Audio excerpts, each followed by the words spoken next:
Halo teman-teman, untuk Anda yang sekarang sedang mengikuti tes psikotes atau sedang mencari pekerjaan, Anda wajib tonton ini sampai habis. Karena tes ini wajib Anda ikuti seperti level manajerial, mulai dari leader, supervisor, manager, plan manager, GM ya. Kenapa penting tes ini? Tes ini adalah untuk mengukur level kepemimpinan Anda, style kepemimpinan Anda itu masuk ke kategori mana ya, yaitu namanya tes MSDT, yaitu Management Style Diagnosis Test ya. Soal ini terdiri dari 60 bisa 40 soal, di rata-rata 60. Nanti akan menghasilkan skor-skor yang bisa menentukan level style Anda. Dari skor ini akan teridentifikasi 8 style manajemen manajerial Anda. Oke, mari kita cek satu persatu Anda di level mana. Tipe yang pertama yaitu tipe pemimpin disordered ya. Inilah kepemimpinan dengan pola selalu menyalahkan orang lain di setiap masalah. Tipe pemimpin ini tidak inisiatif ketika menghadapi banyak masalah atau tekanan ya. Pemimpin ini cenderung untuk menyalahkan bawahan ketika terjadi masalah atau KPI-nya tidak bagus ya. Contoh tipe biasanya seperti ini yang kita lihat adalah ketika ada pekerjaan yang sangat menyulitkan bawahan, maka dia akan mengatakan bahwa semua instruksi ini adalah instruksi dari atasan. Jadi dia cenderung menyalahkan atau melempar tanggung jawab kepada pihak lain, maupun atasan maupun bawahan. Oke. Yang kedua yaitu tipe kepemimpinan missionary ya, sama seperti namanya missionary. Tipe kepemimpinan ini adalah sangat melekat dengan hubungan personal ya. Tipe kepemimpinan ini sangat bagus sebenarnya dalam hal motivasi dan juga mengajak orang dengan gaya karakteristiknya yang lembut, mengajak orang dan selalu membawa perasaan ya. Tipe kepemimpinan ini pun selalu melindungi bawahannya dari banyak kesalahan ya. Dan tipe kepemimpinan itu pun selalu menjaga harmonisasi dalam sebuah divisi mereka supaya tetap harmonis. Itu yang dijaga sama dia. Sementara dalam sebuah perusahaan itu dibutuhkan sebuah konflik ya, sehingga membutuhkan sebuah ketegasan-ketegasan ya. Jadi kepemimpinan misioneri dianggap kurang efektif karena dianggap kurang tegas ya. Oke. Dan yang ketiga yaitu gaya kepemimpinan autokratif ya. Autokratif di sini adalah pemimpin yang hanya memperhatikan angka-angka, KPI, target, semua berbasis angka. Dan tipe pemimpin seperti ini ketika menginstruksikan kepada bawahannya, maka dia akan mengecek secara detail prosesnya ya.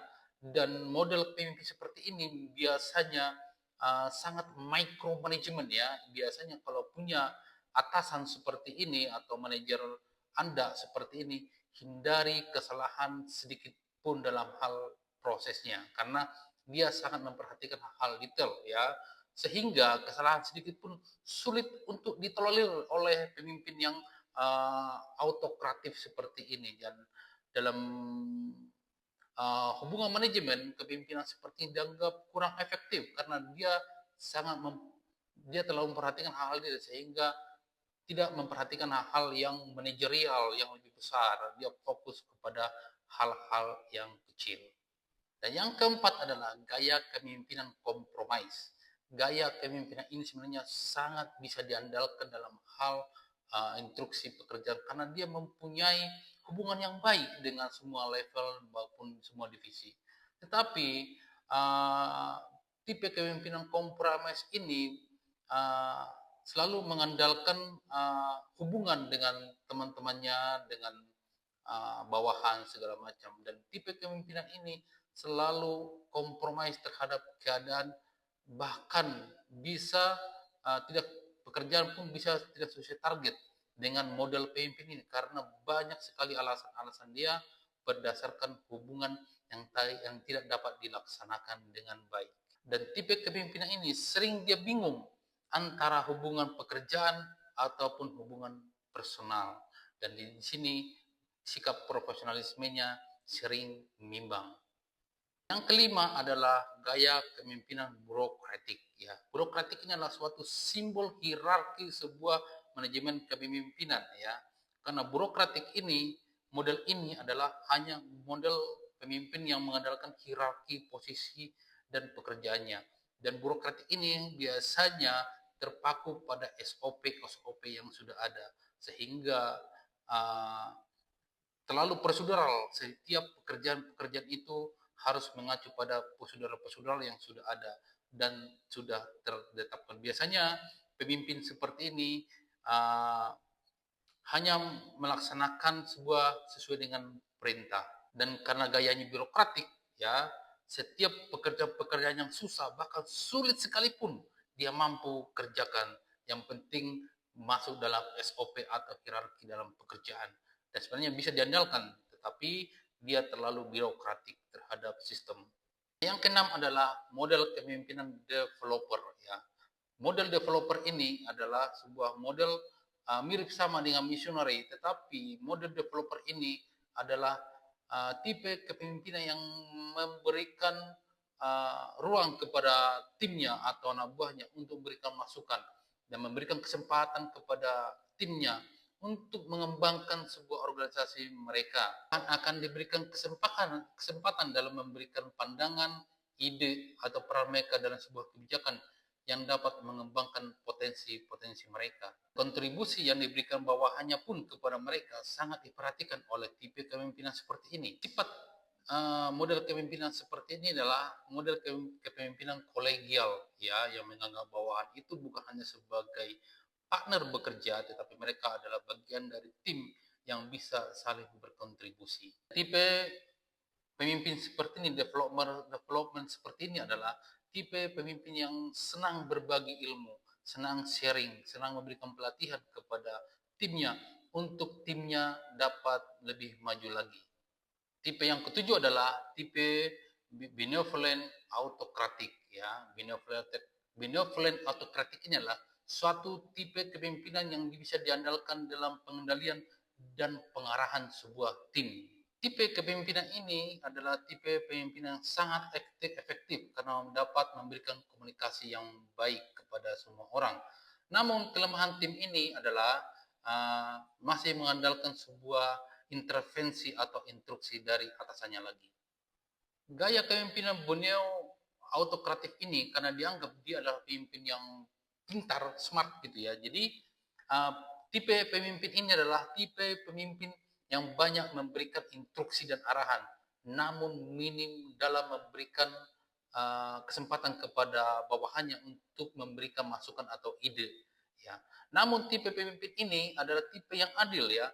Dia tidak segan-segan menghukum anak buahnya yang tidak melakukan perintah atau tidak melakukan pekerjaan dengan baik, ya. Tetapi kelemahannya tadi, ya, dia tidak memberikan kesempatan kepada tim atau anak buahnya untuk dapat memberikan kontribusi atau pertanyaan atau masukan. Itu modelnya. Yang kedelapan adalah tipe eksekutif. Nah, dari semua tipe, inilah tipe yang paling baik dari 8 unsur model kepemimpinan tadi, ya. Kenapa? Yang pertama adalah tipe kepemimpinan eksekutif ini adalah suatu model kepemimpinan yang dapat menyeimbangkan hubungan antara relasi sesama manusia dan juga pekerjaan, ya. Ini lebih baik dari tipe yang gaya kepemimpinan kompromis. Gaya kompromis hanya mengandalkan hubungan relasi, tetapi tipe eksekutif ini adalah menggabungkan hubungan relasi dan juga tugas dan tanggung jawab secara proporsional. Model kepemimpinan ini dapat dianggap mengembangkan sebuah organisasi lebih baik lagi. Dan kalau kita temukan dalam sebuah organisasi dan gaya kepemimpinan ini sering dianggap sebagai motivator dalam sebuah organisasi, mereka sering diminta pandangan-pandangan atau pendapat atau sebuah motivasi dalam sebuah pekerjaan. Nah, itu adalah 8 tipe kepemimpinan dari soal-soal yang Anda kerjakan dalam psikotes ini. Ingat, semua hal bisa dipelajari, ya. Tidak ada kepemimpinan yang lahir dari lahir. Semua bisa dipelajari. Pelajari satu persatu dan Anda dapat menyelesaikan soalnya dan Anda akan bisa memenangkan pertandingan psikotes ini. Selama ini coba, jangan lupa like dan share videonya supaya Anda mendapatkan update berikutnya. Di video berikutnya saya akan memberikan soal-soal yang dilakukan dalam psikotes ini. dan kita kerjakan bersama untuk persiapan Anda dalam menghadapi soalnya. Thank you.